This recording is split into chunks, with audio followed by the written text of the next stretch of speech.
Oi, pessoal, boa noite.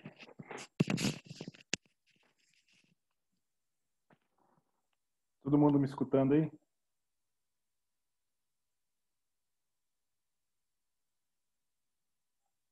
Beleza. Bom, vamos lá então, continuar com a nossa aula. Então, eu estava fazendo um exercício na aula passada que eu não consegui terminar, né? A gente estava vendo um exercício sobre o uso de seção de choque diferencial, que é um dos conceitos mais fundamentais da física. Então, uma parte a gente tinha feito, né, que era pegar a seção de choque diferencial e analisamos a parte da polarização somente. A gente não analisou a parte que depende da frequência. Então, a gente estava no caso do espalhamento Rayleigh pelo ar, né, pelas moléculas do ar, e,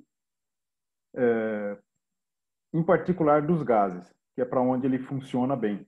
Lá. E aí eu deixei como sugestão essa outra parte que a gente ia fazer, segundo o experimento aqui, que era para mexer com a amplitude. Com a dependência da amplitude com a frequência da onda incidente. Então eu peguei uns dados experimentais, eu até pus era um dos PDFs que eu deixei para vocês, né? Deixa eu abrir ele aqui.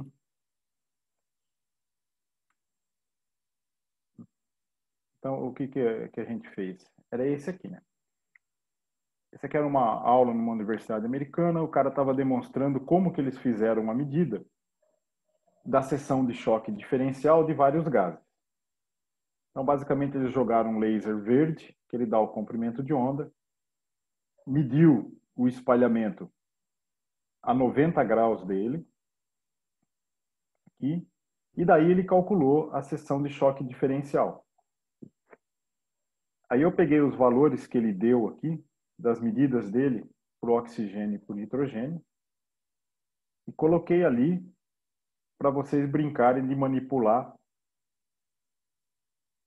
a equação e ver como é que ficava isso. Alguém tentou fazer isso? Sentiu alguma dificuldade de fazer isso? Ou não teve tempo de tentar? E, Eu tentei, mas eu não entendi muito bem é, como acha a frequência natural.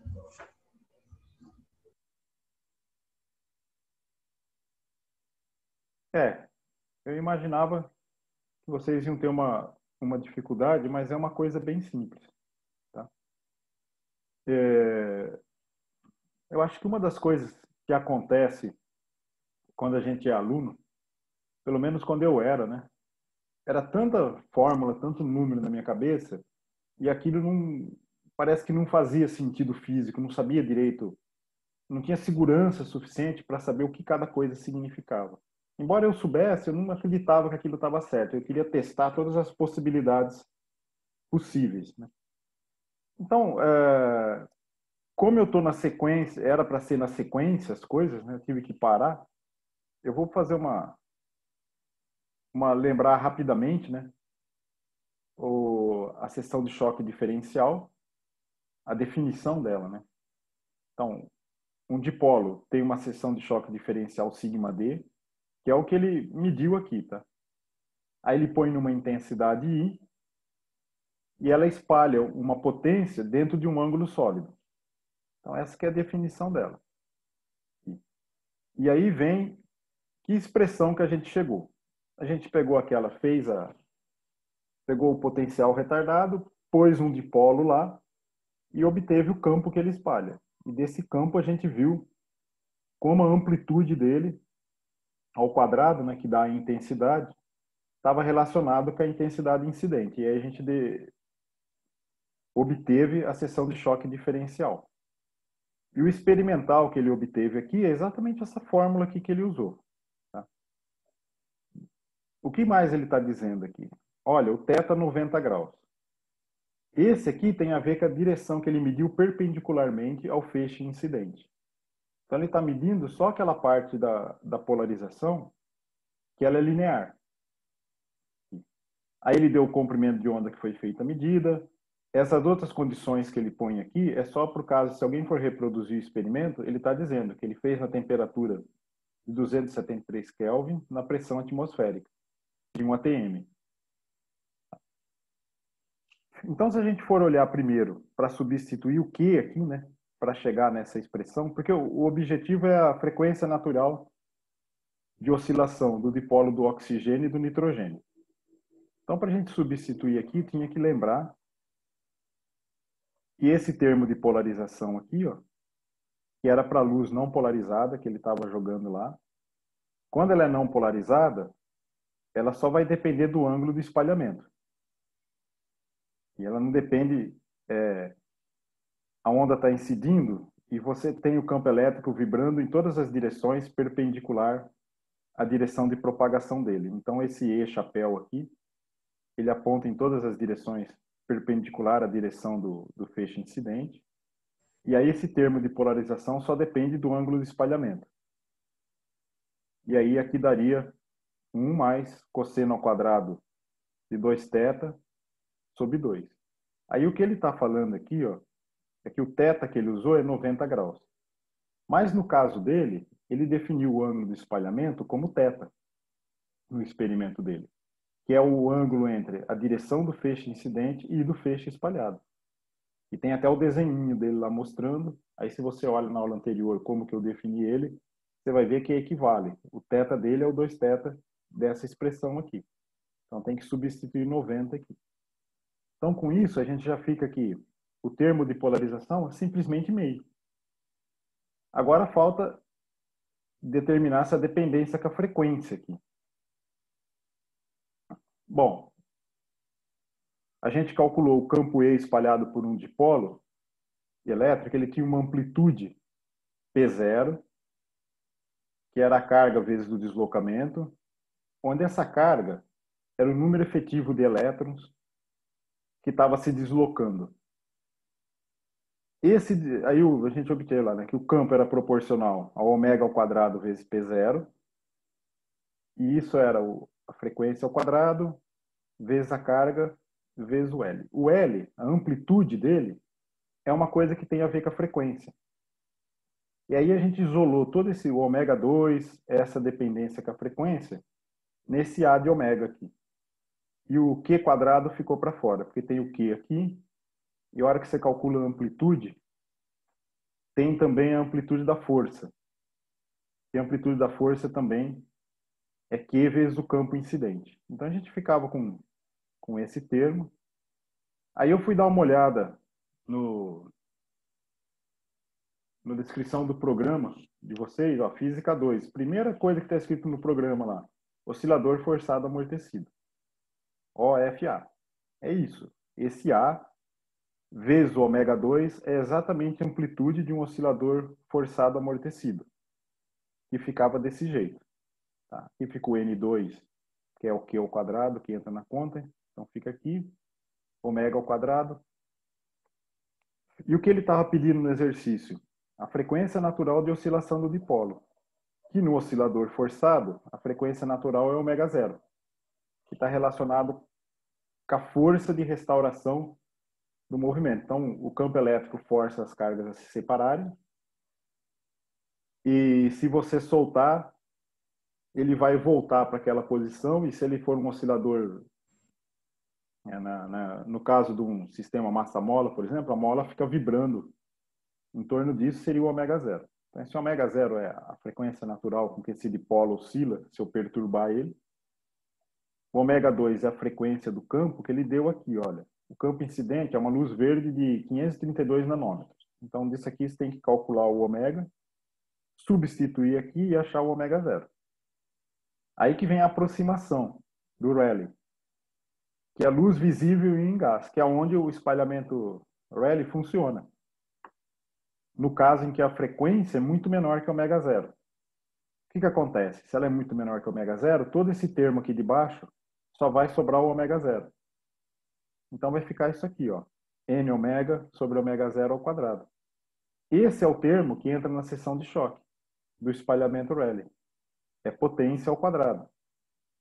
E aí na seção de choque isso vai ser ao quadrado ainda, então vai ficar a frequência quarta. Ó.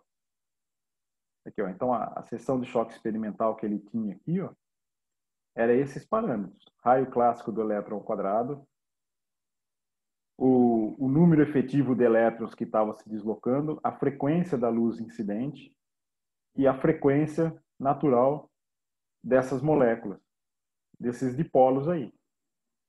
E o termo de polarização está aqui, mas a gente já viu que ele vale meio. Então eu tenho só que inverter, olha, passar o ômega zero para cá e o sigma experimental para lá. Aí depois o ômega zero está elevado à quarta, né? Tem que tirar a raiz quarta. Então era essa expressão só que vocês tinham que usar. Substituir uma coisa na outra. E substituir, quer dizer, trocar as coisas de lado e substituir os valores. Então vou fazer aqui a conta para o caso do nitrogênio. O nitrogênio tem 7 elétrons, mas a gente está falando da molécula, né? N2 vai ter 14. Então eu pus 14 aqui. Aí 2π, aqui seria o ômega, né? Só que ele deu o comprimento de onda, então eu preciso converter em ômega. Então é 2π vezes a frequência. A frequência é a velocidade da luz dividido pelo comprimento de onda. Então esse termo aqui, ele vai me dar a frequência da luz verde ali, é 2πc sobre lambda, que vai ser isso aqui, ó, 0,3543 × 10⁻XVI radianos por segundo.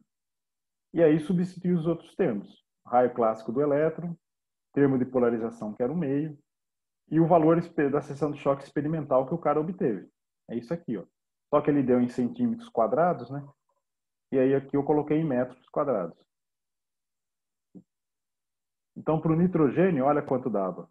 Vai dar 14,1 vezes 10⁻XVI radianos por segundo. Então, por que eu pedi para vocês fazerem isso aí? Primeiro, para você ver mais ou menos o que esses termos significam, sentir um pouco essa dificuldade por onde começar.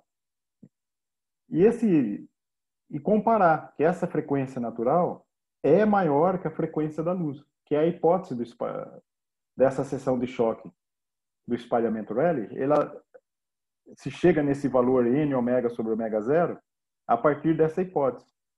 Então, substitui para mostrar que, de fato, ela funciona. Ela é mais de 10 vezes. Uma é 14, a outra é 0,35. Então, tem um fator quase 20, na verdade, aqui.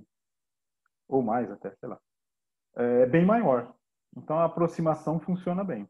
Aí eu também fiz para o oxigênio. Aí o oxigênio aqui entraria 16, né? É 8 elétrons em cada átomo, vai dar 16. E a seção de choque experimental aqui seria o 5,08 vezes 10⁻32, que daria essa frequência aqui. Então essa é da primeira parte. Agora, uma vez que a gente obteve a frequência natural, para uma frequência, como a expressão aqui é bem simples, né? Então eu tenho o N e o ômega zero. Agora eu sei quanto que vale isso e a partir dos dados experimentais. Eu posso calcular isso para qualquer frequência. Então eu posso descrever para todo espectro visível como é a seção de choque de espalhamento da luz pelo gás, pela atmosfera seca, sem umidade, sem partículas, sem fumaça, sem nada. Só oxigênio e nitrogênio. Só que esse valor que ele deu aqui, ele mediu, a medida dele foi a 90 graus. E a gente quer saber como ela espalha em todas as direções. E é isso que a seção de choque total do ar seco não particulado significa.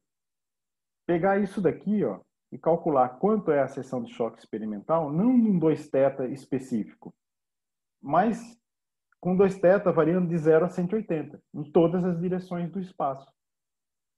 É isso que chama seção de choque total. É o quanto de luz está sendo espalhada em todas as direções. E essa conta é a seguinte, olha. Eu tenho que pegar a seção de choque total, seria a seção de choque diferencial integrada, o termo de polarização aqui, integrado em todas as direções de uma casca esférica, por exemplo. Então, esse d ômega aqui, ele vai cobrir todo o espaço. Quanto vale esse d ômega? Alguém sabe me dizer quanto que entraria no valor desse d ômega aqui?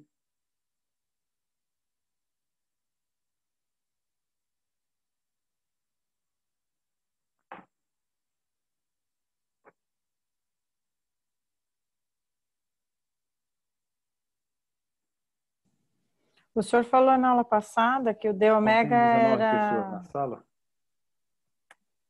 O senhor está me ouvindo, 13. professor? 1, 2, 3, 4, 5, 6, 7, 8, 9, 10, 11, 12, 13. Matheus, você está escutando aí? Sim. Você tem ideia de como fazer isso aí? Quanto vale essa integral?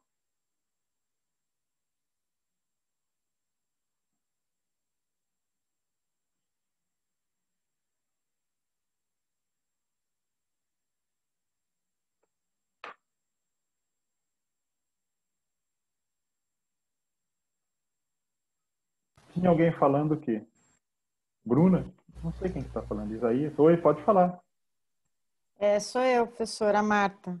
É que na aula passada, não sei se o senhor está me ouvindo? Acho que o senhor não está me ouvindo. Está me ouvindo, professor? Eu acho que eu não estou escutando nada. Acho que não está ouvindo.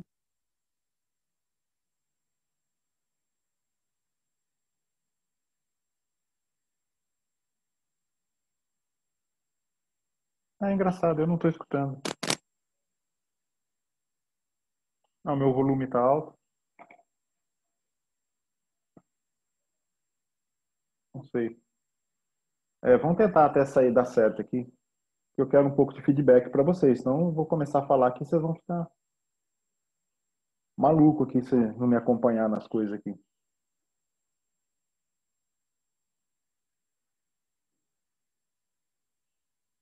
Não, eu deixei na opção da pessoa pode se liberar. Eu estou falando, o senhor está me ouvindo, não? Agora eu estou. Então tá bom. Então, o senhor tinha dito na aula passada que o D ômega, que era o ângulo sólido, era seno teta d teta d φ, não é isso? Isso. Aí eu tenho então que integrar eu tenho que usar essa integral tem que passar para coordenadas esféricas, é isso? Só que tem uma particularidade aqui. Que é isso que eu queria chamar a atenção de vocês. O d ômega, nesse caso aqui, ó, ele não é o d teta, porque o seno teta. Porque o que sai, em coordenadas esféricas, né? O teta é o ângulo polar, em torno do qual o φ gira. Agora aqui, como eu defini 2θ como ângulo de espalhamento a partir da direção do feixe direto, o meu 2θ equivale ao θ.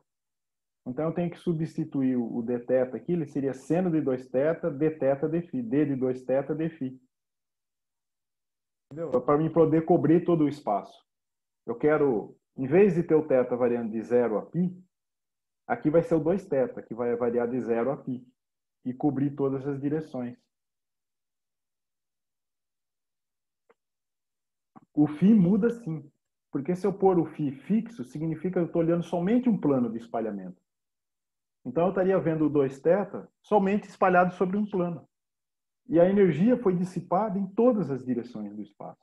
Então eu tenho que variar o φ de 0 a 2π. É a geometria de espalhamento. Eu quero cobrir todas as direções do espaço. Então, por isso que é importante prestar atenção. Porque esse conceito, olha, gente, falar para vocês. Eu nunca aprendi isso na graduação. Mas depois que eu aprendi, fazendo experimento, nunca mais deixei de usar. Esse conceito é muito importante. O que é a seção de choque total de qualquer tipo de espalhamento, de interação de radiação, seja ela partículas com massa, seja ela com fótons, que é a luz, né? A radiação eletromagnética. É muito importante entender o que ele significa. A única coisa que vai mudar num experimento por outro é esse A de ômega, como que é a frequência. Mas a parte de polarização, para a luz, é sempre esse aqui. se a radiação incidente for não polarizada, né? Então a gente vai fazer, tem que fazer essa integralzinha aqui, olha. O p quadrado de 2θ é 1 meio de 1 menos cosseno ao quadrado de θ, de 0 aqui. Aí fica seno de 2θ, d de 2θ. Aí só perceber aqui que seno θ, d de 2, seno de 2θ, d de 2θ equivale ao d de cosseno de 2θ, né? Então você faz uma troca de variáveis aqui, resolve facinho essa integral. Ela não depende do φ, então o φ vai contribuir com 2π aqui só. E o valor que se tem da seção de choque diferencial de uma radiação não polarizada é sempre isso aqui, ó, 8π sobre 3. A parte angular, toda essa integral fica isso, ó, 8π sobre 3. Aí fica o raio clássico do elétron ao quadrado e a dependência com o dipolo, com o que está espalhando. É a frequência da luz incidente e a frequência natural dele com o número de elétrons que está se movendo ali. Então isso, aí fala, bom, eu tenho que usar isso para o nitrogênio e para o oxigênio. E ver para o ar seco, que tem 21% de oxigênio e 79% de nitrogênio. Aí eu peso a seção de choque de cada um desses gases e somo. Essa é a minha seção de choque do ar seco. Das duas moléculas juntas, né? Misturados com essa proporção. E aí eu posso fazer um gráfico, né, da seção de choque em função da frequência. Fica uma coisa assim, ó. Tá? Então, é essa função aqui, ó. Agora eu sei, para o nitrogênio, que era 14 sobre a frequência que eu achei, para o oxigênio era 16 sobre a frequência que eu achei para o oxigênio, e o ômega 4 é o que eu estou variando para o espectro visível. Então você vê que para o vermelho, eu comecei no vermelho em 700 nanômetros. Depois eu vou pôr quanto que é essa frequência. E peguei um mapa de cor que ia do vermelho para o azul e associei uma frequência a uma cor aqui, né? Então você vê, ele vai variar o espectro visível de uns que seria 0,5, quase 0,4 aqui, nessa unidade, né? Até 3 e pouquinho aqui, vezes a outra. Então ele vai indo do vermelho, que tem menos peso, e mais do azul. Tá? Bom, agora a gente tem uma propriedade importante. Quando eu comecei o exercício, eu não tinha nem pensado nisso, mas depois que eu olhei para isso, eu falei, espera aí, dá para fazer uma coisa mais interessante aqui, que talvez seja mais didático para vocês, assim, só para vocês terem uma ideia de como que se usaria isso na prática, né? Por exemplo, agora eu posso calcular o espectro de espalhamento do ar seco. Compor ele, quanto tem de cada luz. Somar tudo isso com os devidos pesos. Aí você fala assim, mas como é que vai ficar isso daí? Então a ideia foi isso aqui, olha. Isso aqui é só uma demonstração para vocês curtirem aí, sem ter que se preocupar em entender muita coisa. Tá? O que eu fiz? Eu peguei uma matriz de cores, um mapa de cores em RGB, né? Red, Green e Blue. E usar isso para tentar encontrar a cor aparente do espectro de espalhamento do ar. Então, o que eu fiz? Olha, se eu colocasse 255 aqui nesse primeiro, ele era vermelho vivo. Aí, se eu for para 000, é preto. Então, 127 é um vermelho escuro. Então, ele está aumentando do vermelho escuro até o vermelho vivo. Depois, ele se mantém esse valor e está indo do 0 até o verde. E aí, depois, o vermelho diminui, o verde se mantém e o azul vai aumentando. E assim vai. Eu dividi, não lembro quantos passos eu peguei aqui, né? Dividindo isso daqui. É esse padrão que dava aquelas cores que estavam no gráfico anterior.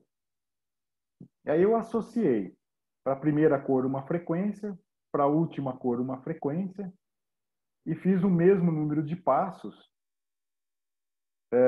que tem aqui nessa matriz de cores. Então, ó, o lambda de 700 nanômetros, a frequência era essa daqui, que eu associei a essa primeira em cima, esse primeiro valor da matriz de cores, a primeira linha aqui. E aí na última, aqui embaixo, essa daqui. Aí eu fiz numericamente, né, essa integral aqui, ó. Seção de choque total vezes a cor da matriz para aquela frequência. Só que não é uma integral, foi uma somatória, né? O passo aqui ó, é a diferença em quantos passos eu dividi esse intervalo de frequência aqui, né, de ômega 1 para ômega 2. E a seção de choque total do espalhamento é simplesmente o peso dela. E aqui é normalizado pelo peso total. É como fazer média ponderada isso aqui. E aí dá a cor do céu. Então, fazendo essa conta, olha quanto deu. Deu essa cor em RGB. 63 de vermelho, 116 do verde e 172 do azul. Olha o tom que ficou. Ficou bem parecido, né? Querem comparar com o céu? Eu pus uma foto do céu aqui. Ó. Qual é que é o tom? Então, o que a aproximação tem aqui? Foi um chute. O valor da frequência que eu associei à primeira cor, o valor da frequência que eu associei à última, e se somar todo esse mapa aqui, não vai dar branco, né? Ele vai dar cinza. É um cinza clarinho, mas dá cinza. O valor médio disso. Mas mesmo assim, ó, é só para vocês terem uma ideia de como o que a gente vê é composto de várias coisas. Né? Então, o azul que a gente vê do céu, né, espalhado pelo ar, tem todas aquelas cores lá. Tudo composto que dá isso daí. E a dependência, você viu que vai com a frequência quarta. Ficou claro isso daí? Gostaram do exemplo? Ajudou vocês a entenderem, ficar mais claro, sentirem um pouco mais seguro?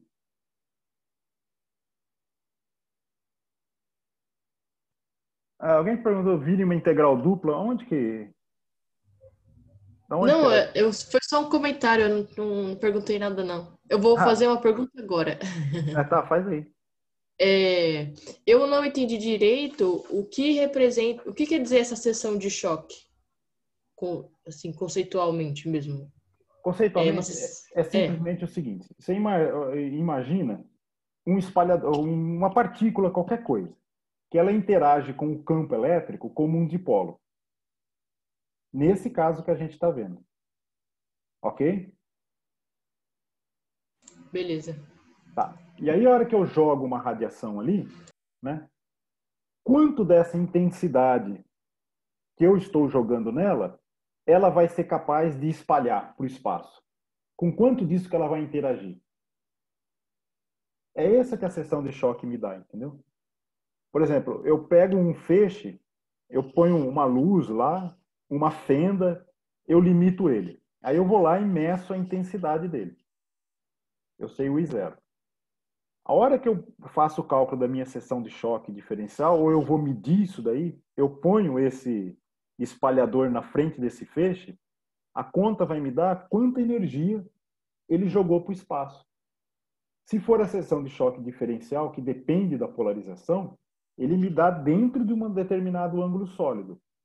Esse ângulo sólido pode ser definido pela abertura do seu detetor, da sua câmera que você vai medir ali. Então, a seção de choque, a diferencial, é quanto ela está espalhando de intensidade de onda de radiação eletromagnética dentro de um dado ângulo sólido, e a total é em todas as direções do espaço. Entendi. Então, quando a radiação solar interage aqui na atmosfera, aí ele interage mais no comprimento azul, é isso? Sim, tem uma interação bem forte. Então ele vai... Tá. Tem uma interação do vermelho, até chegar no azul, a frequência vai variando, vai aumentando com a potência quarta. Né?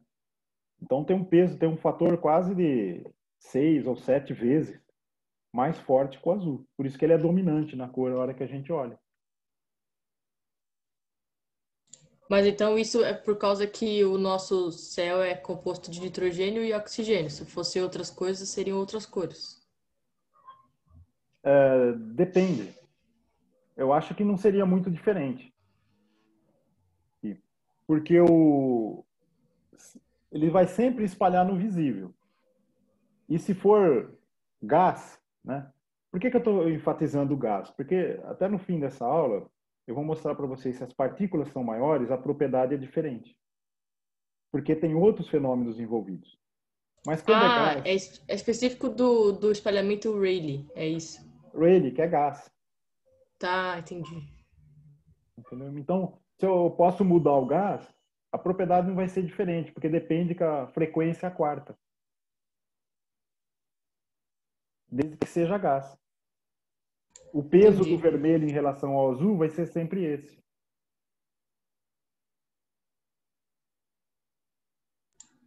Entendi, professor. Obrigada.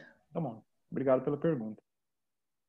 Bom, e agora vem uma pergunta. Se eu sei calcular o quanto o ar está espalhando, então tem um raio vindo do Sol até onde a gente está. E ele está jogando azul para todo lado. O que sobra no feixe direto? Como que eu faço a conta do quanto que vai sobrar no feixe transmitido?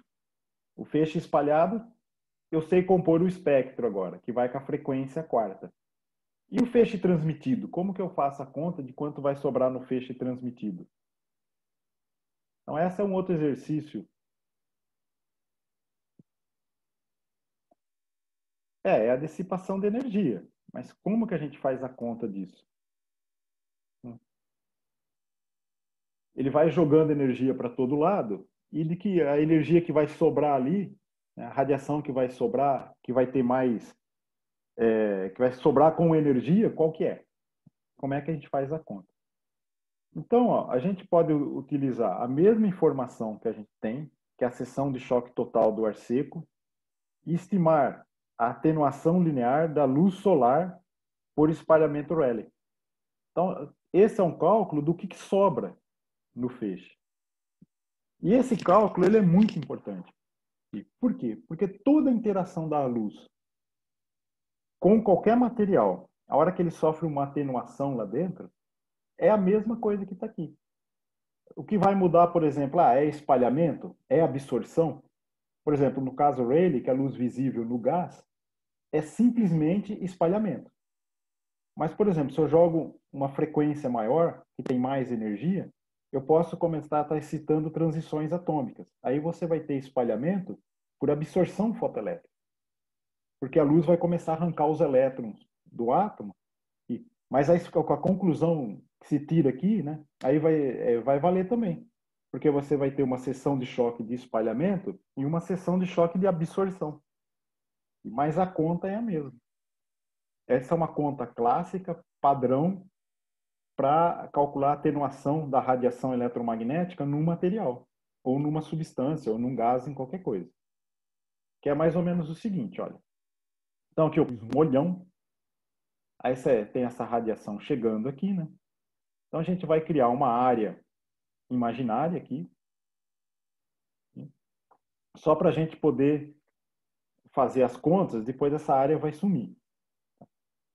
Então eu estou criando um volume, né, que é uma área A, aí esse cilindro tem um comprimento ΔX, e aqui dentro eu tenho N moléculas.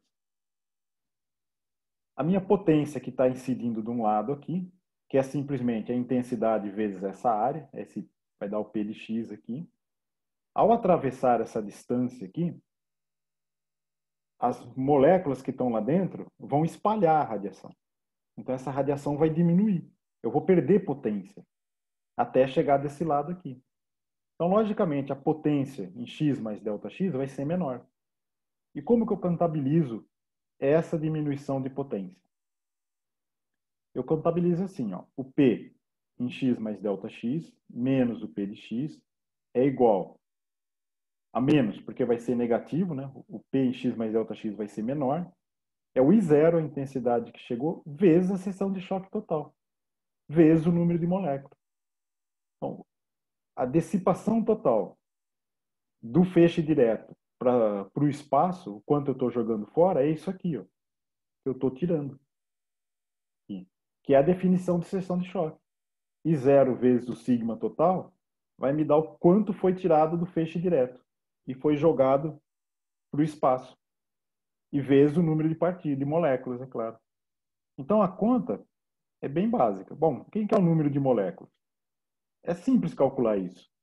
Vai ser a densidade volumétrica das moléculas vezes o volume. Que volume? A área A vezes o comprimento ΔX. Então eu sei calcular o número de moléculas que tem lá a partir da densidade do gás. Ó. Densidade volumétrica.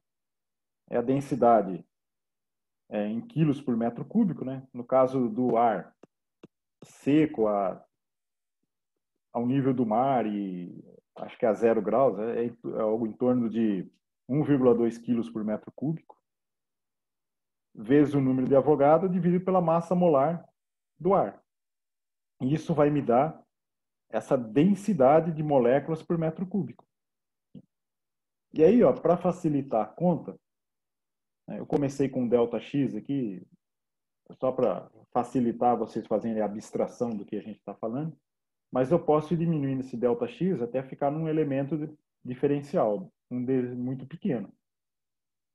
Então, P de x mais ΔX menos P de x, se eu substituir o N, olha, vai ficar o I0, o sigma total, a densidade de moléculas, vezes a área vezes o dx. Mas a área vezes o I0 é o próprio Px. Que é isso aqui, ó, a área é o Px. O sigma total vezes a densidade de moléculas é o que define um coeficiente de atenuação linear. E aí, vezes o dx, eu consigo escrever tudo desse jeito. Olha, se eu passo o dx para baixo, ó, vai ficar o p em x mais dx menos o p de x dividido por dx. O que é isso? Definição de derivada. A derivada de p de x por dx é exatamente esse coeficiente de atenuação linear que eu defini aqui como a seção de choque total vezes a densidade de moléculas por metro cúbico. E agora vocês sabem que função, que derivada dá ela mesma vezes uma constante. Isso é uma exponencial. Tá?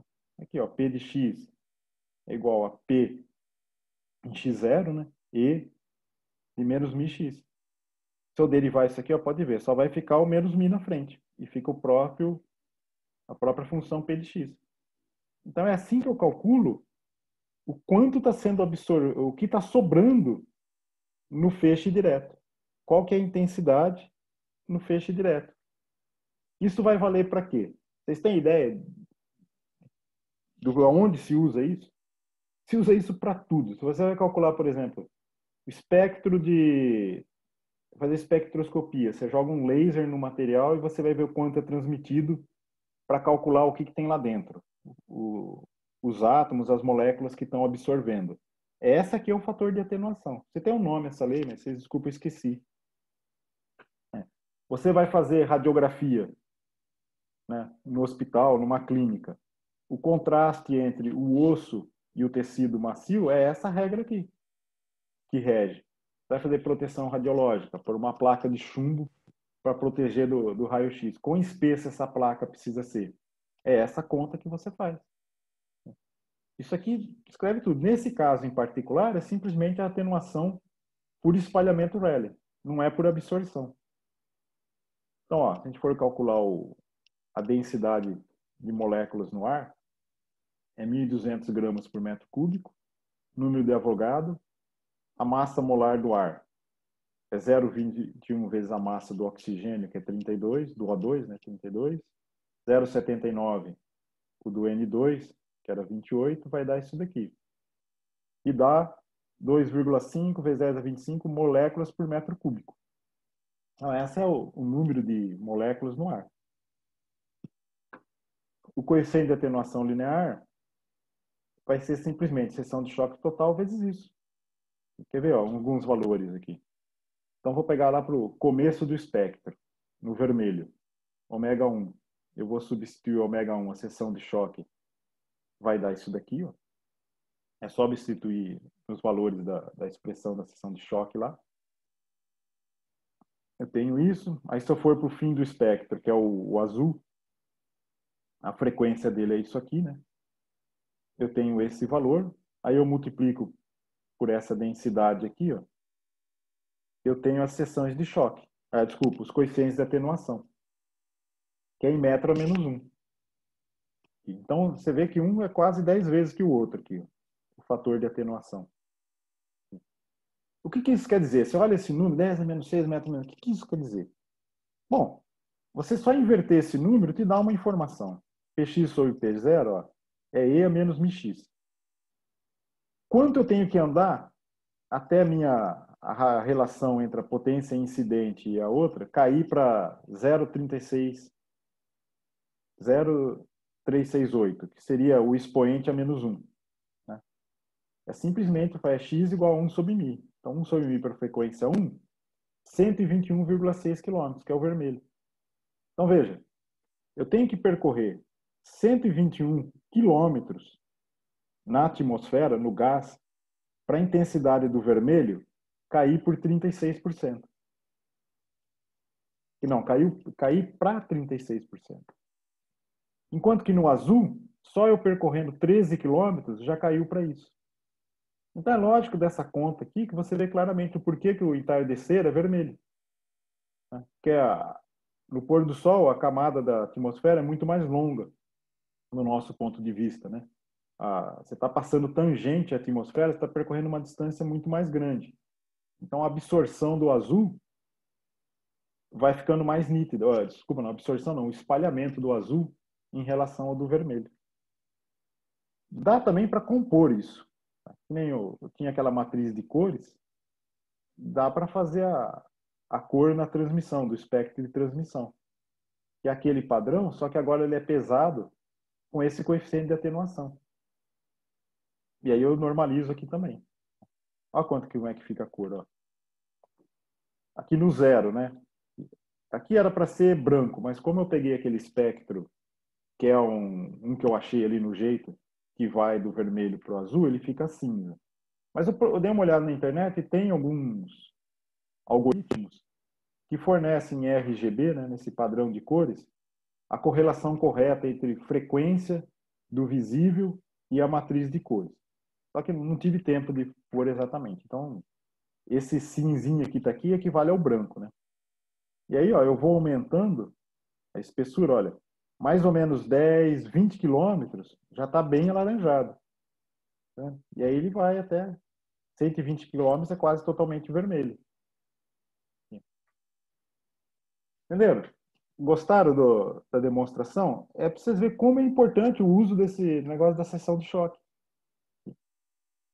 É ele que faz você conseguir descrever, prever as coisas, ver se está funcionando.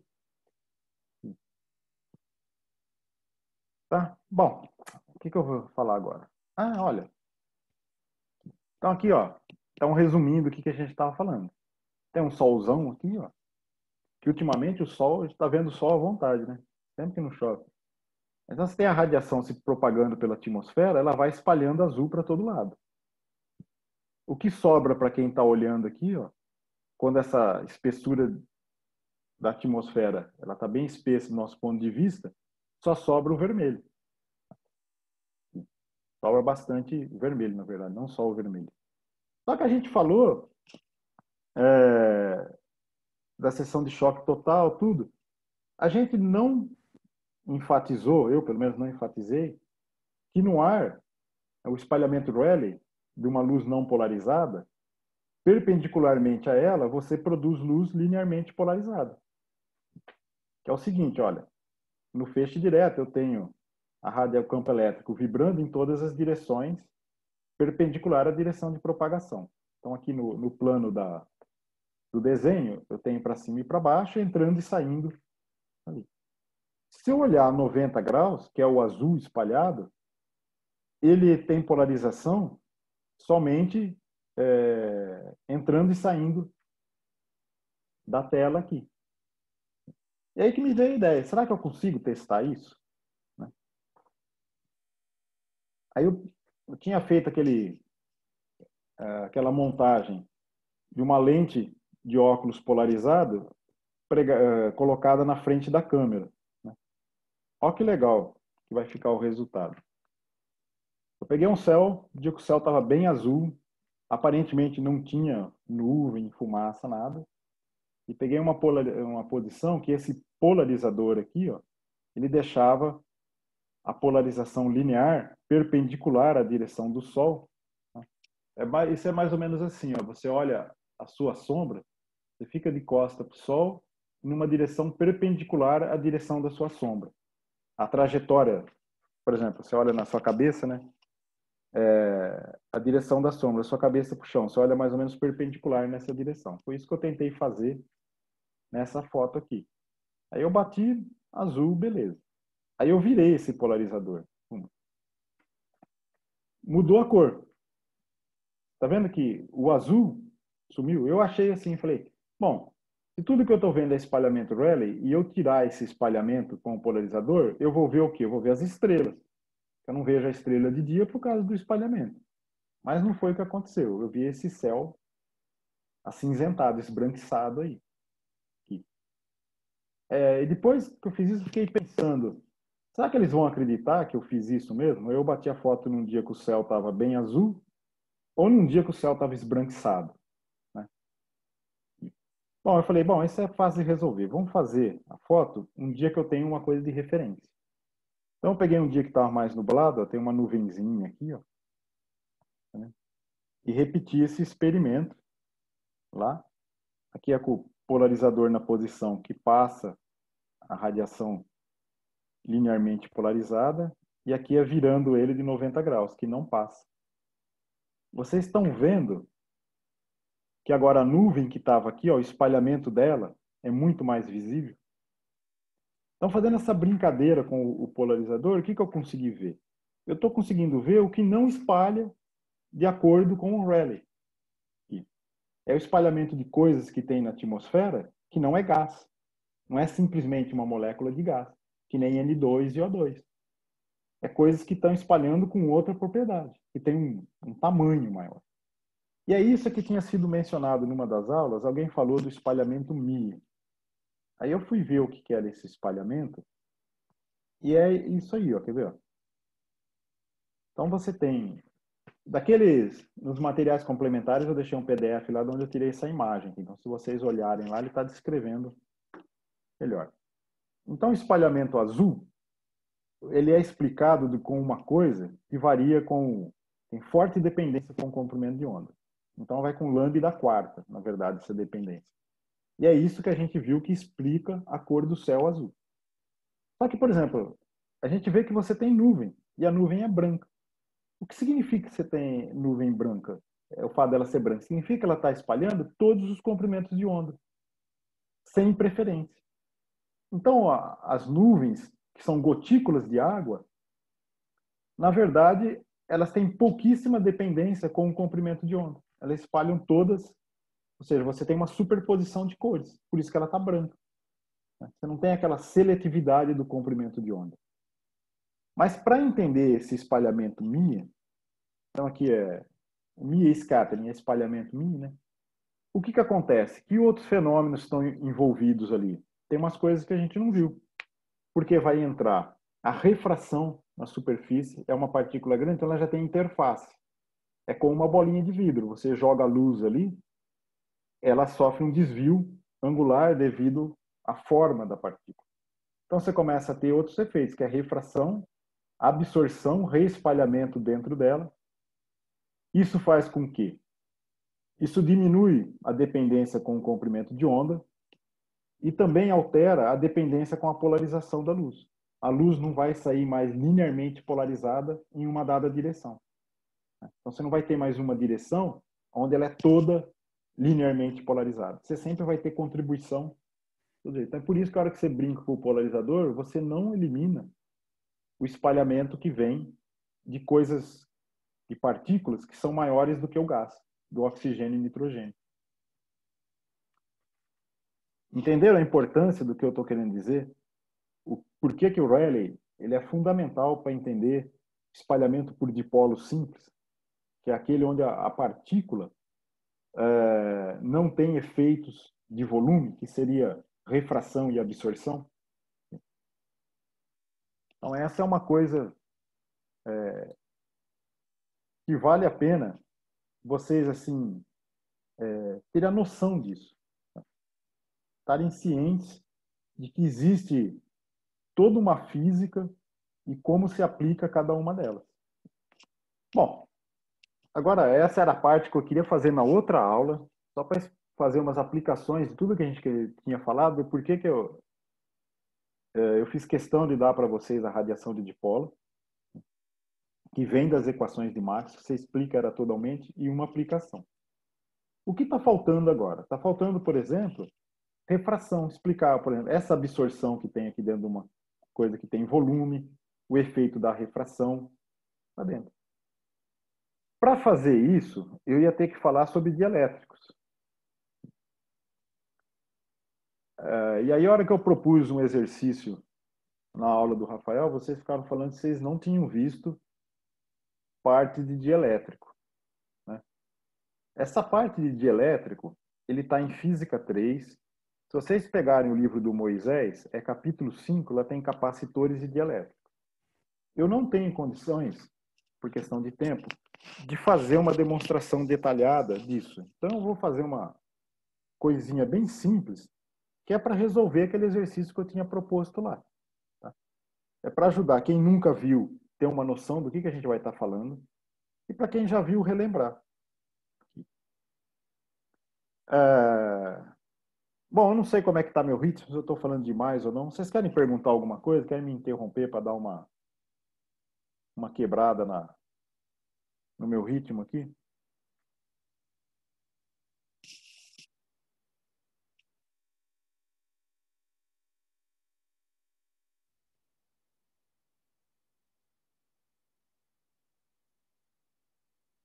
Fala pelo menos se gostaram daquela demonstração que eu fiz ou não. Ficou claro?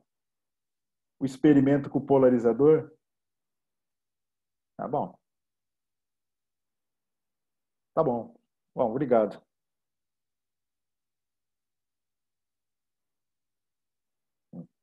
Olha. Bom, então, ó, vou fazer um resuminho aqui.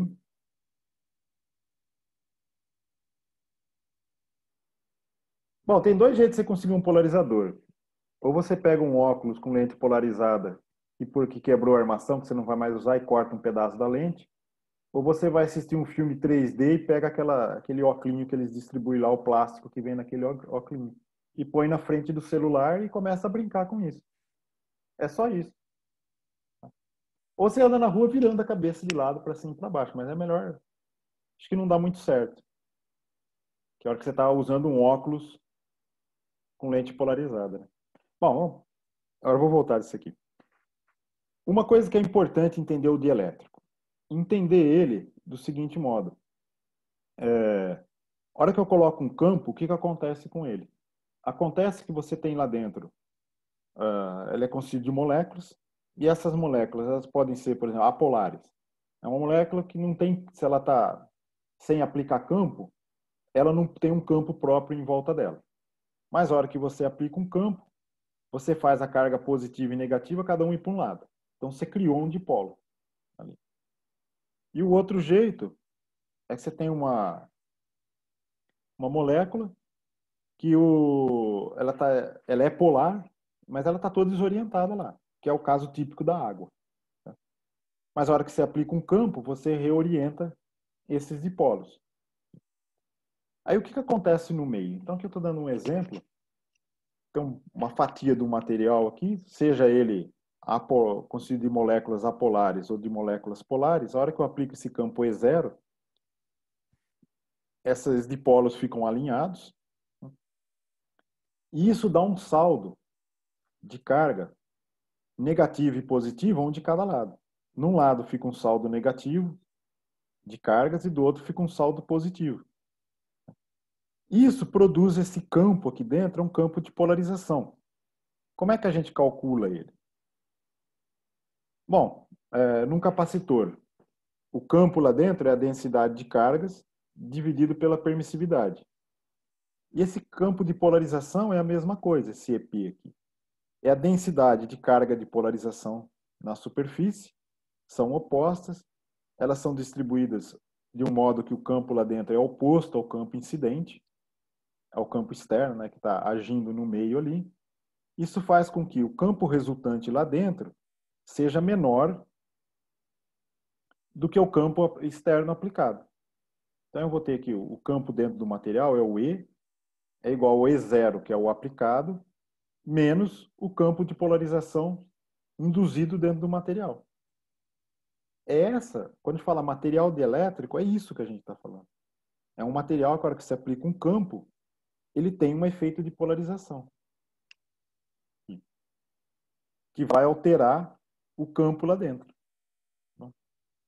Então, ó, relembrando isso daqui, o campo vai ficar, o E lá dentro vai ser o E0 menos EP, isso implica, né, que o campo dentro é menor que o campo E0, e o modo como vocês viram isso é que o campo dentro do elétrico é igual ao campo aplicado dividido pela constante de elétrica, onde essa constante de elétrica é sempre maior ou igual a 1. 1, se eu estou quase 1, né? Se eu estou no ar, se eu estou no vácuo, ela é 1.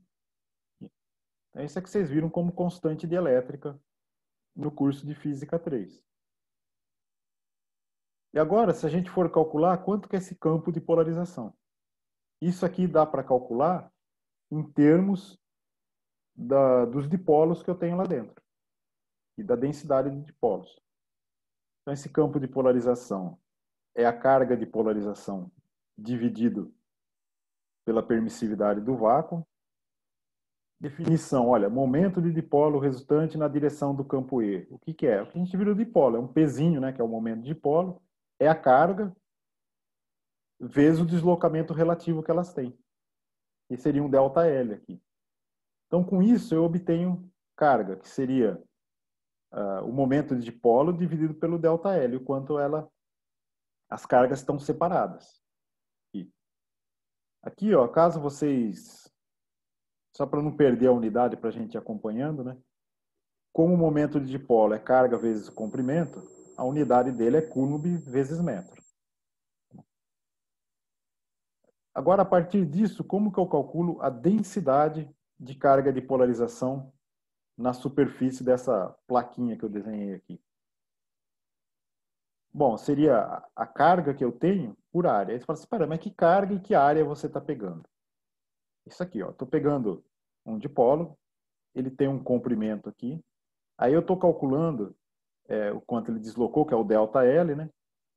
E o área seria a área média por dipolo. Então, é a área que eu consigo pôr ele dentro, aí eu junto montes dessa, eu tenho a área da minha superfície. Então, essa sigma P aqui é basicamente a carga do dipolo dividida pela área efetiva que ele ocupa, né? A área transversal. Aí eu substituo o Q pelo P aqui em cima, vai ficar P ΔL sobre ΔA, que é um volume. Então, eu tenho o momento de dipolo pelo volume que ele ocupa. Então, eu consigo expressar essa densidade de carga de polarização como o momento de dipolo vezes o volume efetivo dele. Ou, de um modo mais geral, essa densidade de carga de polarização, ela é o que a gente fala de polarização dielétrica, que é o P. Então, o Pzinho seria o número de dipolos por unidade de volume, né? Também. E o P, a unidade do P, né? Se o Pzinho é coulomb metro, se eu vou dividir por volume, vai ficar coulomb por metro quadrado. Ou seja, a polarização dielétrica, o Pzão que a gente, desde a primeira aula, eu relembrei para vocês desse P aí, que é a polarização do meio, ela está em unidades de densidade superficial de carga, que é carga por metro quadrado. Então, ó, aí eu tinha essa expressão, o E dentro é o E0 menos o EP. Então, a gente viu que esse campo de polarização é a polarização dividido pela permissividade do vácuo, o E0. E aí eu posso brincar, por exemplo, o P está negativo aqui, eu passo para o lado de lá que ele fica positivo. E multiplico pela permissividade do vácuo. Então, o E0, o o ε0 vezes o E0 é o vetor é o campo de deslocamento, que ele também é igual a E0E mais P. Refrescou a memória de vocês? Lembraram? Vocês devem ter visto isso de algum modo, ou com outra anotação, ou explicado de um jeito diferente. Tem trocentos jeitos de se explicar. Mas o que se usa é que o ε0 E0 é o D, que também é o ε0 vezes o E, o campo elétrico dentro do meio, mais a polarização. Tá? Bom, relembrando isso, dá agora para a gente fazer o exercício que eu tinha proposto lá. Que era para vocês relembrarem disso, que é o que eu queria começar a introduzir nessa aula aqui, tá? Então tem o momento de dipolo por unidade de volume, é o P, que ele é chamado vetor de polarização dielétrica, que é a polarização induzida no meio pelo campo que existe lá, ó. Então o campo elétrico dentro do meio vezes essa variável aqui, né, que é a suscetibilidade elétrica, é ela que me diz quanto é o campo de polarização que vai se opor ao campo aplicado. Aqui.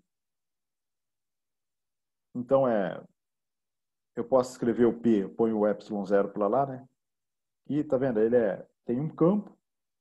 Essa suscetibilidade elétrica é que determina o quanto esse P vai ser grande. Se eu fizer uma pergunta rápida para vocês, quão grande essa suscetibilidade elétrica pode ser?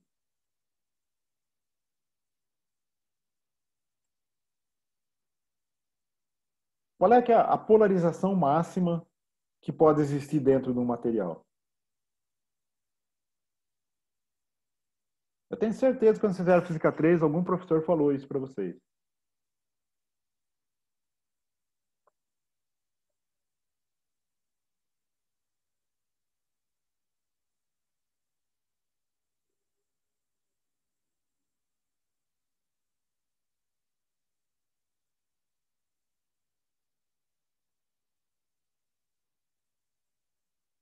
Na verdade, o valor máximo dele ocorre nos condutores. Por quê? Porque em vez de eu ter uma deslocação finita entre carga positiva e negativa, as cargas vão se deslocar à mercê do campo elétrico, até anular ele. Aqui. Então, a hora que esse D fica zero, o campo lá dentro vai ser nulo. Por quê? Porque as cargas vão ir todas, elas vão se mexer livremente até que o campo lá dentro seja zero. Esse é o valor máximo que poderia ter. Só que aí a gente está falando de um condutor que as cargas podem se mexer livremente e não se usa essa nomenclatura de polarização. Mas esse seria o caso limite dele.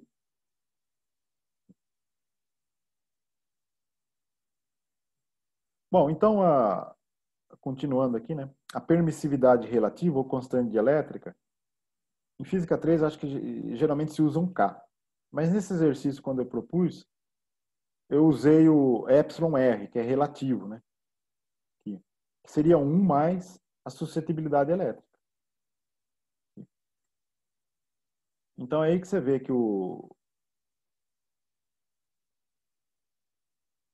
então a permissividade do meio é simplesmente essa permissividade relativa vezes a permissividade do vácuo.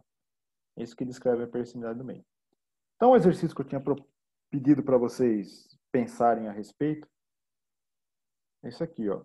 Determine os valores dos campos P, E e D, polarização, campo elétrico e campo de deslocamento, dentro e fora, e também da suscetibilidade elétrica do material. E o que foi dado? Bom, eu tenho duas placas condutoras, uma diferença de potencial de 5 volts, uma distância de 10 milímetros entre ela, e preenchida com um material de constante de elétrica 2,1. Então é isso que eu uso para calcular. E aí, uma vez calculado isso aí, é estimar qual o número médio de dipolos por metro cúbico se 10 a menos 29 coulombs metro é o valor de dipolo elétrico médio das moléculas. Então é aquele valor do P vezes o Q delta L lá. Então ele já está dando esse valor. Aí a gente vai obter um P E só dividir por isso vai te dar o número de dipolos por unidade de volume. Então vamos fazer esse aqui, ó, substituir esses valores aqui. Bom, fora do dielétrico. O campo lá fora é a diferença de potencial sobre a distância. Vai dar 500 volts por metro. Deslocamento elétrico é o ε0 vezes o E0. Vai dar 8,854 vezes 10 a menos 12 coulomb volts metro. Vezes 500 volt metro, né? O volt vai cancelar, vai ficar coulomb por metro cúbico, que é a unidade esperada. Tá? Tem unidade de densidade de carga por área. Então, o campo D é 4,4 vezes 10 a menos 9 coulombs por metro quadrado. Isso é fora.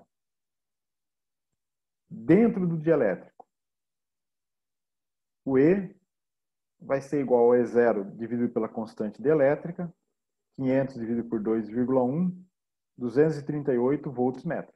Esse é o campo que existe dentro do dielétrico. É esse campo que, na verdade, atua sobre os dipolos, tá? Que é o campo resultante lá dentro. Bom, quanto vale a permissividade dielétrica? A gente sabe que a constante dielétrica é 1 mais, a suscetibilidade.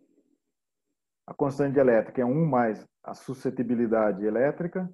Então, é simplesmente a suscetibilidade elétrica é 2,1 menos 1, que vai dar 1,1.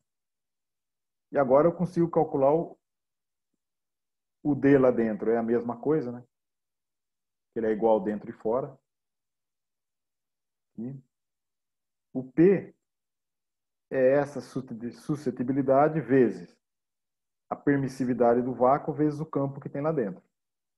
O campo que tem lá dentro é o E0 dividido pela constante dielétrica. Então, eu vou ter 1,1, que é a suscetibilidade, dividido por 2,1, que é a constante dielétrica, vezes o ε0E, que é o D, que a gente já calculou quanto vale. Isso vai resultar em 2,3 vezes 10 a menos 9 coulombs por metro quadrado. Então, você está vendo que eu já obtive a polarização do dielétrico, que é o vetor P, o módulo dele.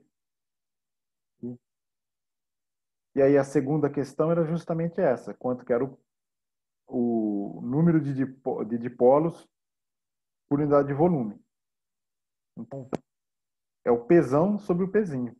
Então, a NV vai dar 2,39. 2,3 vezes 10 a menos 9 coulombs por metro quadrado, dividido por 10 a menos 29 coulomb metro.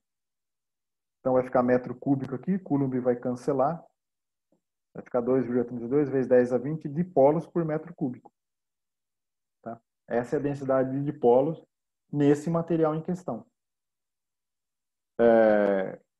Que esse material, no caso, se eu me lembro da fonte que eu peguei esse exercício, era Teflon, que tem essa constante dielétrica aí.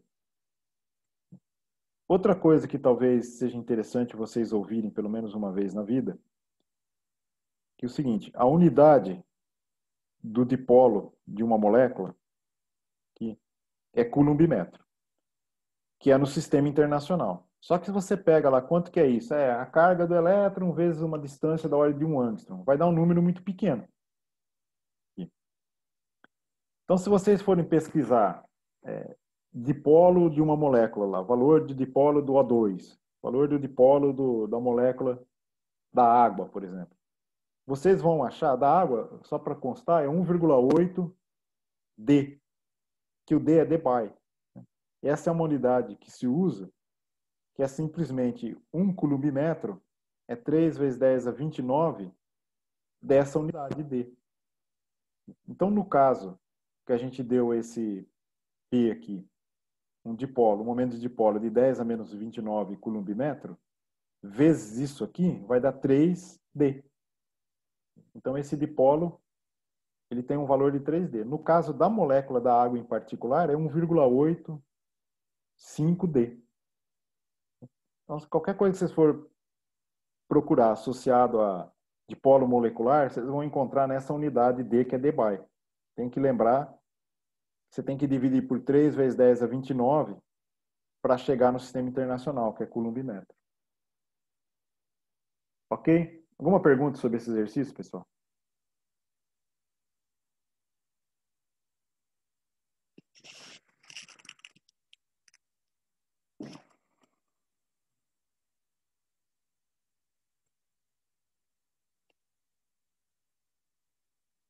Bom, se vocês não têm pergunta, eu vou entrar no último tema.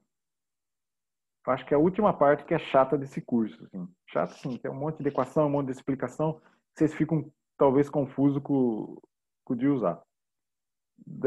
A parte de refração, ela é bem mais fácil. Só que, como a gente estava falando da atenuação do feixe, a gente pode usar aquela mesma nomenclatura para explicar como o campo elétrico é atenuado a percorrer um dielétrico. O que provoca essa perda dali? Então, é o seguinte, basicamente, você viu que tem aquela figurinha que eu pus ali dos dipolos, ou induzido ou por orientação. A hora que você põe uma onda, significa que esses dipolos vão estar invertendo o sentido. Mesmo sendo um dipolo induzido, a molécula fica virando de um lado, assim, as cargas ficam invertendo.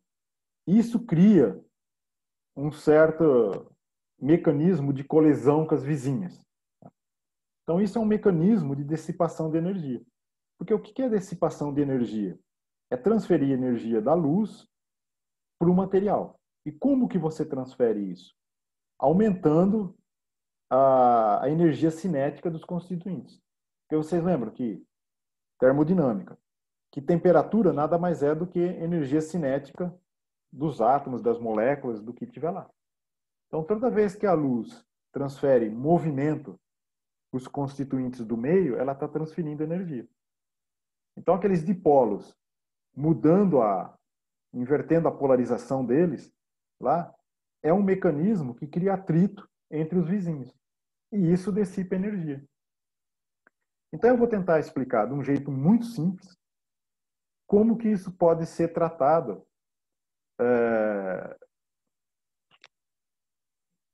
matematicamente, como que isso pode ser representado.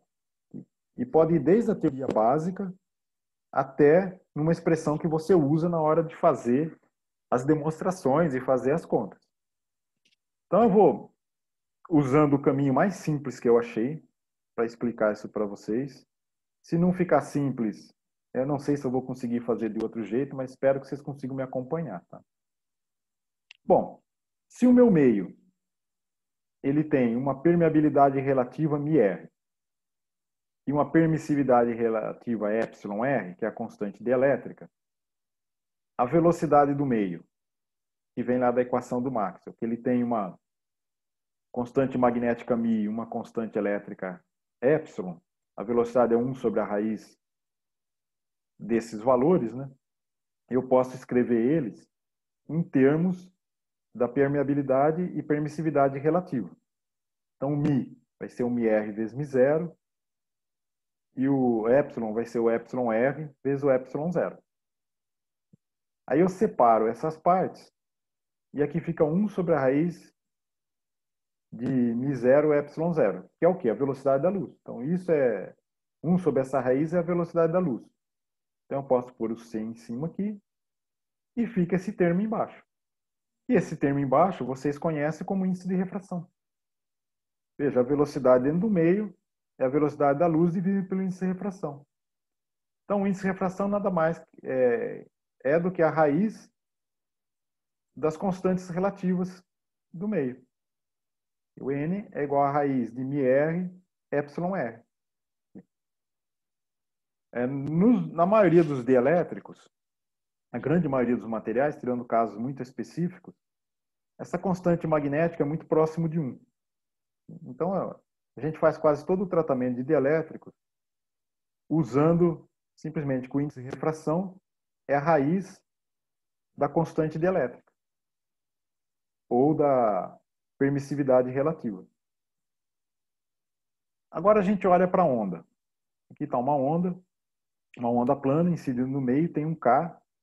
Qual que é a velocidade dessa onda? Bom, é ω sobre K. Isso aqui vai ser a velocidade da minha onda.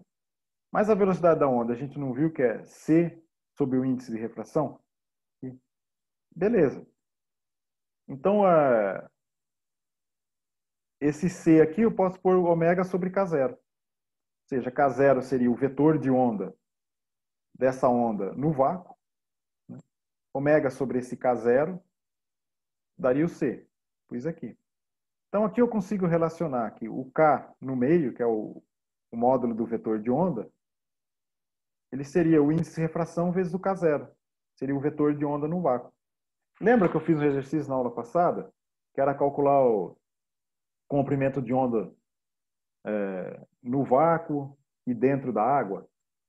E tinha uma diferença grande e tal? É essa parte aqui da conta. Você pode fazer aquela conta em vez de usar o K, a constante dielétrica, que é a raiz disso, né? Você pode fazer diretamente com o índice de refração. Então, dessa comparação, a gente tira aqui o K, o vetor de onda, no meio, é o índice de refração vezes o K0. Mas, como essa constante dielétrica aqui, ela tem a ver com a polarização do meio, isso aqui como o K é 2π sobre lambda, né?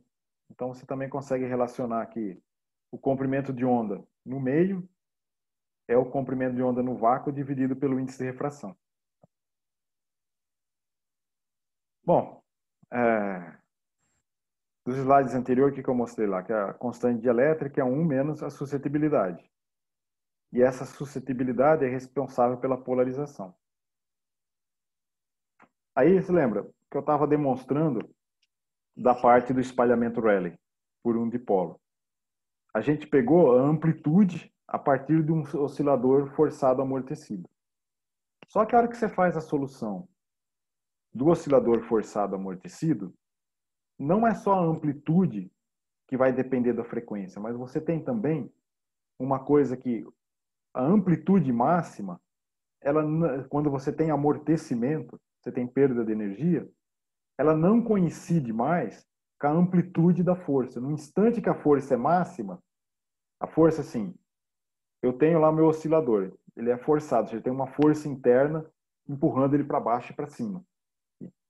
Quando eu tenho perda, né, de energia, seja por atrito, ou seja, o que for, o máximo da amplitude não coincide mais com o máximo da força aplicada.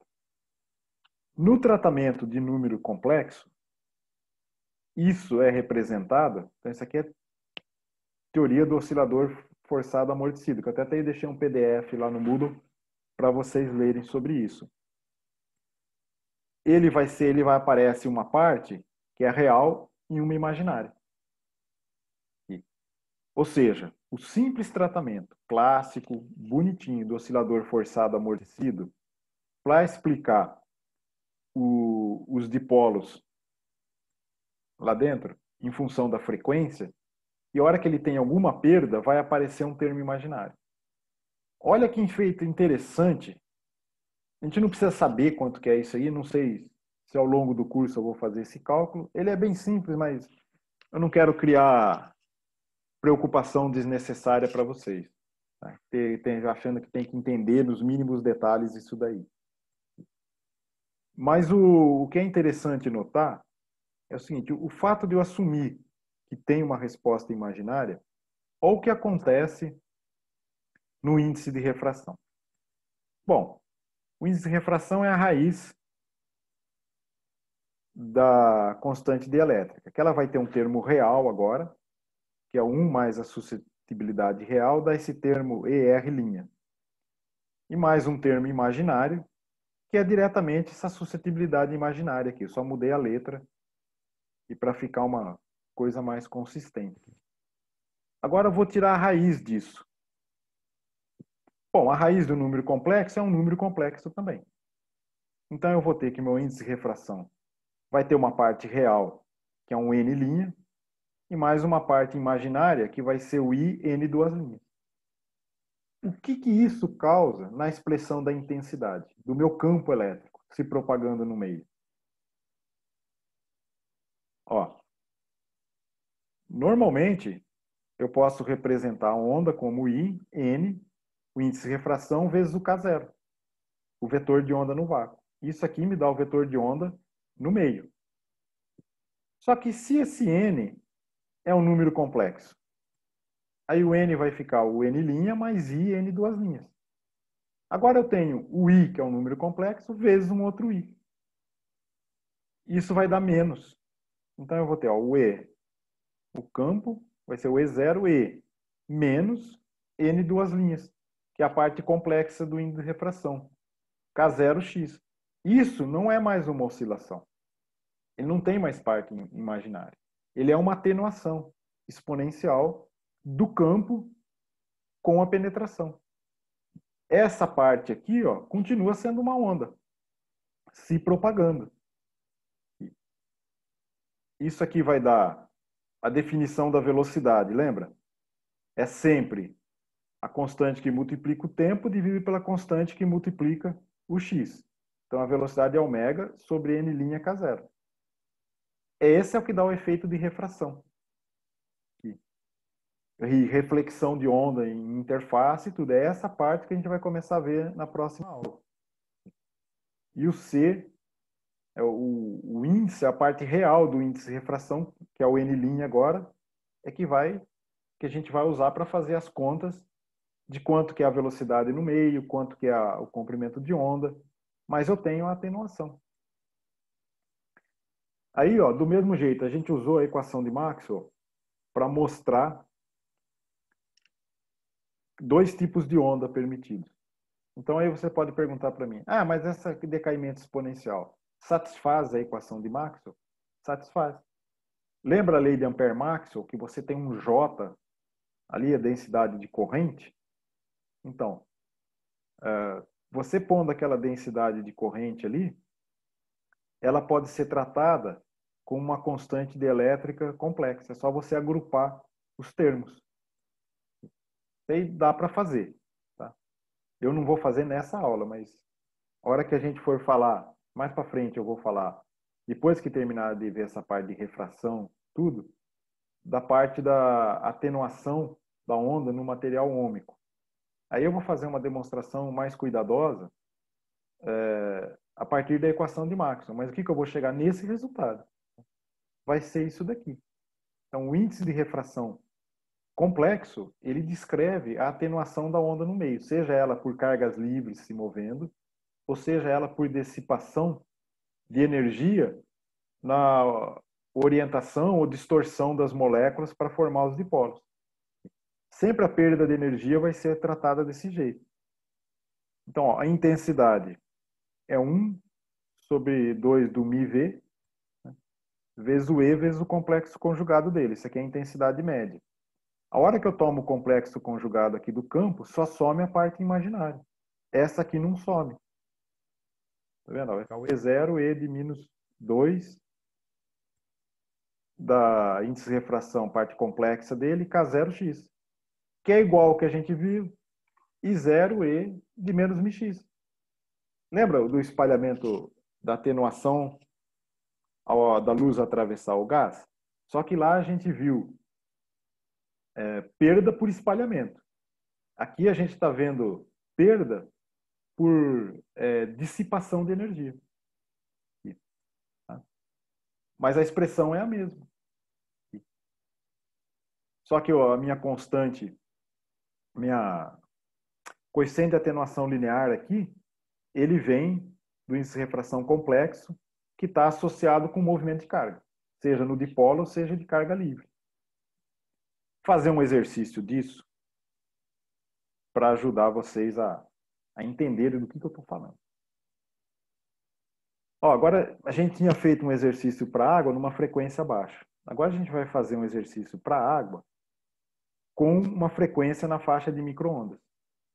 Tem uma frequência de 2,5 GHz, que é muito, muito próxima da frequência do micro-ondas que você tem em casa.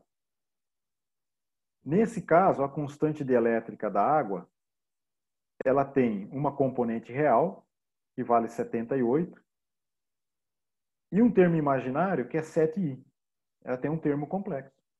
Esses valores, se vocês quiserem ver a dedução dele, está no livro do Riet, página 380. Eu peguei esses valores de lá e ele resolve esse exercício usando a nomenclatura deles.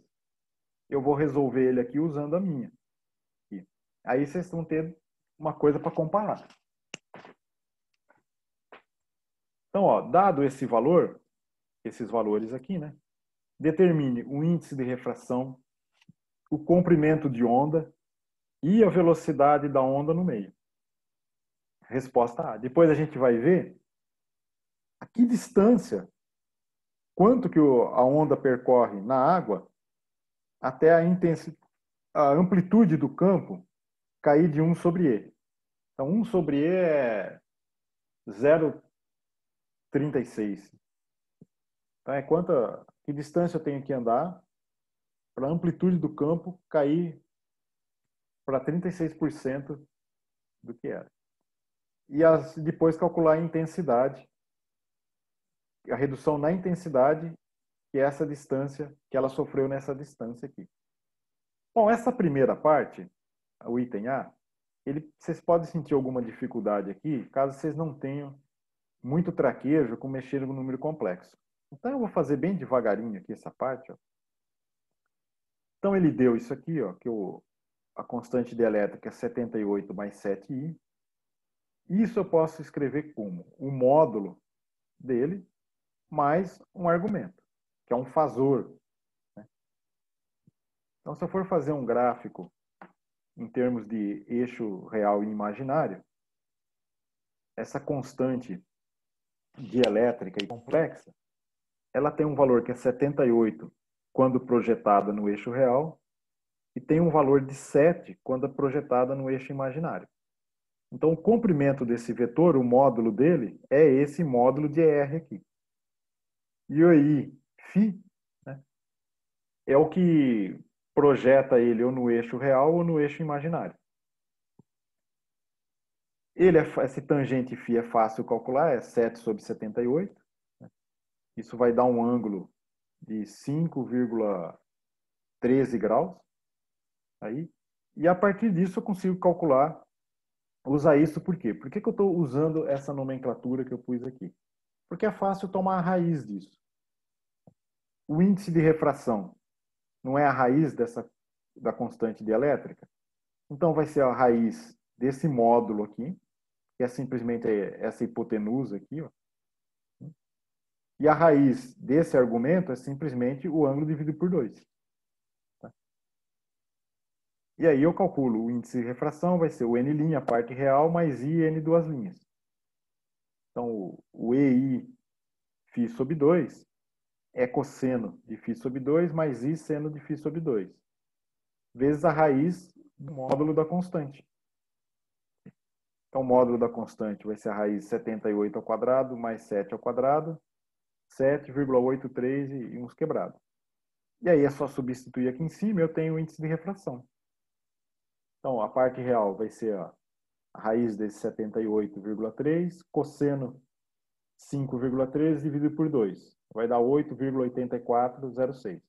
Então, esse é o índice de refração que descreve, por exemplo, para que você vê a luz sendo desviada na água, né? Só que aí é visível, né? Aqui está na faixa do micro-ondas.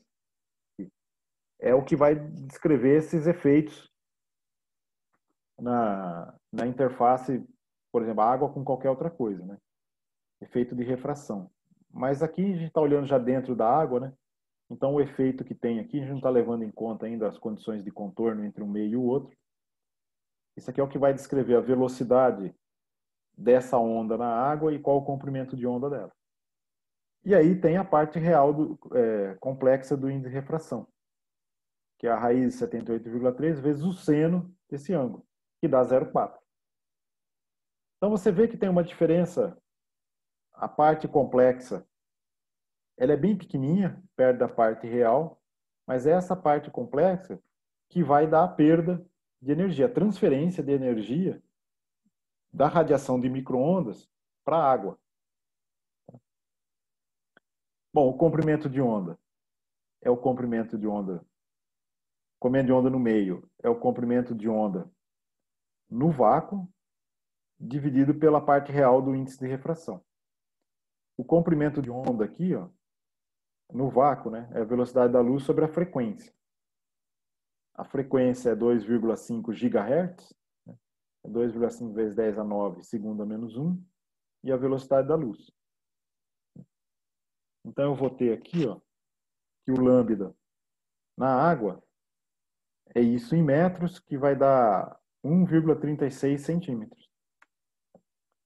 E o lambda zero, que é só essa parte aqui, a velocidade da luz dividida pela frequência, é 12 centímetros.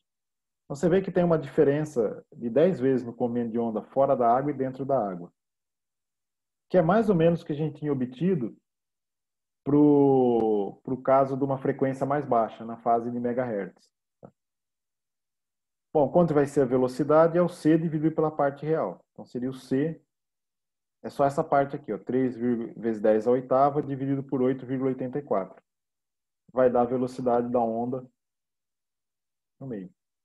E agora vamos ver a resposta B, que é o quanto o campo vai andar até cair 1 sobre E a intensidade. Então, o E em xt seria o E0 e elevado do expoente a I n k0x menos ômega t. O n é um número complexo. A parte complexa dele dá uma atenuação real, um termo real negativo aqui que atenua a onda. Então, a gente só quer brincar com essa parte aqui. Então, eu quero que o E em x, né, seja o E em zero dividido por E, né, que é E elevado a menos 1. Então, esse argumento aqui, esse argumento negativo, eu quero que ele seja 1. Então, o n' kx, k0x igual a 1. Implica que o x vai ser o k0, que é 2π sobre lambda, eu passei o lambda para cima, né? E aí a gente viu no slide anterior que o lambda zero é 0,12 metros, e aí a parte complexa do índice de refração é 0,4. Então isso aqui, ó, vai dar 0,05 metros, 5 centímetros quase. Então eu vou ter que a onda, o micro-ondas, ao penetrar na água, ele vai penetrar em torno de 5 centímetros. A hora que ele penetrou esse 4,8 centímetros, o campo ele caiu para 1 sobre E. Ele sofre uma redução de 1 sobre E. E a intensidade? Bom, intensidade é esse termo aqui. Se eu substituo o campo, né, a parte, eu faço o conjugado dele, a parte imaginária some, mas a parte real fica. Então, isso aqui vai ser o I0, né? E que é um x, a intensidade em x igual a 0, vezes esse termo. Então, vai ser o I0 e... Tá vendo? Ó, o campo, ele cai com n'(kx). E elevado a menos n2' k0x. Como a intensidade é o campo ao quadrado, ele cai 2 vezes mais rápido. Tá? Então, aqui vai ser menos 2 n2' k0x. Então, I sobre 0, a hora que o campo caiu E a menos 1, o x vale 1 sobre n'(k0). Então, eu substituo esse x aqui, ó, vai ficar 1 n'(k0), vai ficar o quê? O dobro. Então, o E menos 2 é quanto a intensidade caiu. Que E a menos 2 vai dar 0,135. Ou seja, o que eu estou dizendo com essa conta? A onda do micro-ondas, que é bem próximo de 2,5 GHz, ao entrar na água, ela percorre quase 5 centímetros. E nessa distância, 86% da intensidade já foi absorvida pela água. Então você vê que 8,5 centímetros é o quê? É o copo de leite que você põe lá, é a água, é da ordem dessa escala, de centímetros, que você põe lá. E nessa distância, olha, quase 90% da energia do micro-ondas que está chegando ali já passou para a água. Através do quê? Fazendo a molécula, o dipolo da água, virar para baixo, para cima. Quantas vezes ele vira por segundo? É aquele 2,5 GHz. Entendeu? Bom, pessoal, é isso. Ficou claro para vocês essa parte de como a intensidade de uma onda, ela é, ao ser espalhada pelo meio, como que a intensidade da radiação direta é dispersada, aí não tem perda de energia, simplesmente espalhamento em outra direção, né? Mas também atenua o feixe direto. Ou, quando você tem movimento de carga dentro do meio, você tem atenuação da onda. Esse é o mesmo caso, porque a hora que você sai no sol sente calor. Porque a onda eletromagnética está fazendo os elétrons das suas moléculas, tudo chacoalhar. As moléculas chacoalharem. Entendeu? É por isso que você sente o calor. O calor que você está sentindo é essa agitação das moléculas. E por que que queima? Porque se for muito alto, você gera uma quantidade de calor que você não consegue dissipar. E começa a danificar por queimadura, produzir queimadura. Bom, pessoal, é isso que eu tinha para falar para vocês hoje. Por favor, respondam presente, só para constar na minha listinha. E estou à disposição para vocês tirarem qualquer dúvida. E pergunte qualquer coisa que não ficou claro, mesmo se não souber por onde perguntar.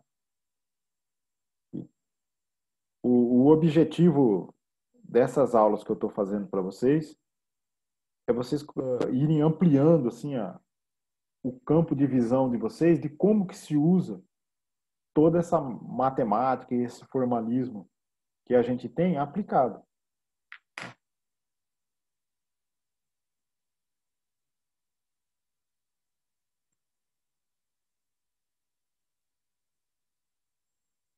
Bom, ninguém vai perguntar nada? Então é isso. Quarta-feira, o que eu vou fazer? Eu já acho que eu falei bastante já dessa parte de como a onda interage com o material, mas eu ainda não falei das condições de contorno. A gente falou dentro do material, por exemplo, a hora que ele está dissipando energia, tudo. Já deu para vocês terem uma boa ideia disso.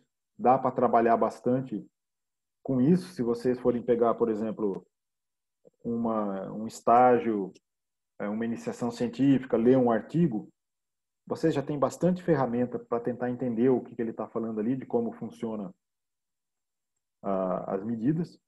Uma coisa que eu não falei, por exemplo, esse índice de refração complexo, ele é interessante, porque dá para medir experimentalmente isso. Como que você mede? Bom, você tem uma teoria de como ele depende com a frequência que vem do oscilador harmônico. Você medindo o índice de refração, experimento de óptica, você está medindo a parte real dele. Você medindo a transmissão dele pelo material, você está medindo o quê? A parte imaginária. E essas medidas batem exatamente com a teoria que vem do oscilador harmônico amortecido. Então, quem não viu o oscilador harmônico amortecido, representação complexa, você volta lá em Física 2 e dá uma olhada. Tá? Porque mesmo em vários artigos que mexem com ótica, eles medem a propriedade dos materiais medindo isso, parte real e imaginária do índice de refração. Bom, o que eu vou começar na próxima aula é dielétricos sem parte complexa, real, como que a onda é refletida, refratada, transmitida numa interface. Tá? Que é aquele negócio de condições de contorno que era para mim ter falado para vocês desde a aula passada. Tá bom? E é isso, pessoal. Professor, Oi, falei.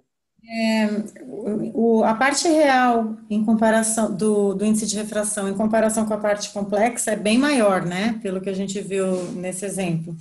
Isso significa que quando a gente estuda lá no ensino médio o índice de refração, a gente meio que desconsidera a parte imaginária para o ensino médio, né? Pelo formato como é dado, que a gente estuda lá só a velocidade da luz em relação à velocidade de propagação no meio e tal. Então, a gente estuda só a parte real desse índice de refração. É isso? Eu entendi errado. É isso mesmo. Só que tem alguns materiais que se comportam muito bem como um dielétrico ideal. Entendeu? Vários materiais,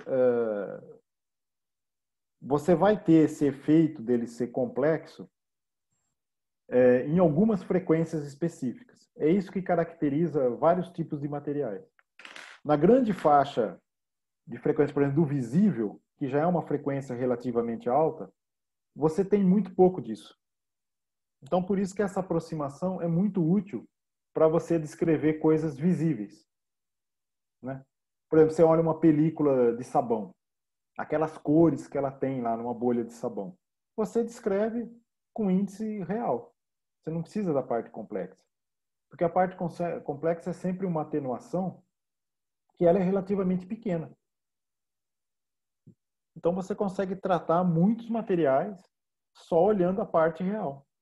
A parte de ótica, isso é basicamente parte de ótica, né? Toda ótica geométrica, você não precisa da absorção, da atenuação da onda. Porque você está lidando com dielétricos ideais. Entendi. Quer dizer que no ensino médio, então, a gente desconsidera a parte complexa, nem fala disso, porque é uma ótica geométrica, basicamente, é isso, né? É ótica geométrica. Ah, E entendi. essa parte não é. Na verdade, essa parte de mexer com número complexo, ela entra numa parte mais avançada, que o lugar apropriado mesmo para você ver isso é de física 4 para frente. Tá, joia. Obrigada, professor. De nada. Ó, vocês estão perguntando da prova, não tenho a menor ideia como é que vai ser. Viu? Eu sei que vai ser umas 3 horas, sempre 2 horas para fazer a prova e 1 hora para entregar. Mas não fica muito preocupado com isso, não. Tenta procurar exercícios da onde que vocês têm dificuldade, que você não está muito seguro. Uma coisa que ajuda muito a você entender a física é bolar um exercício. Pega uma coisa que você acha que você não entende direito. Tenta bolar uma pergunta sobre aquilo, você mesmo. E aí você tenta ver como que vai ficar. O que está faltando para isso estar certo. Aí que você começa a perceber o que está faltando. Mas eu não tenho intenção nenhuma de complicar demais a vida de vocês, não, com essas questões da prova, não, tá? Acho que é mais vocês ir praticando alguns exercícios. O Rafael pediu para ele fazer o exercício também. Eu comecei a colocar alguns durante a aula também, ver se ajuda. Mas é isso, pessoal. Não sei dizer exatamente como é que vai ser essa prova. Não. Tudo bem, pessoal? Se vocês tiverem mais perguntas, estou à disposição. Se não tiverem, boa noite.